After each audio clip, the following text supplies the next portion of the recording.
शिरवाडकर उर्फ कुसुमाग्रज यांच्या जन्मदिवसाच्या निमित्ताने आपण मराठी दिवस साजरा करतो।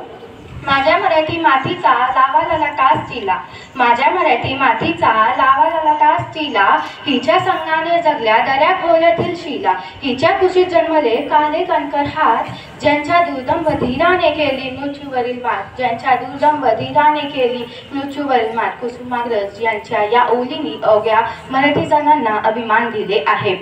मराठी ही 9व्या शतकापासून प्रचलित आहे व तिची निर्मिती संस्कृत पासून झाली आहे। मराठी ही महाराष्ट्र आणि गोवा या दोन राज्याची उत्कृष्ट आणि ही प्रसिद्ध राजभाषा आहे।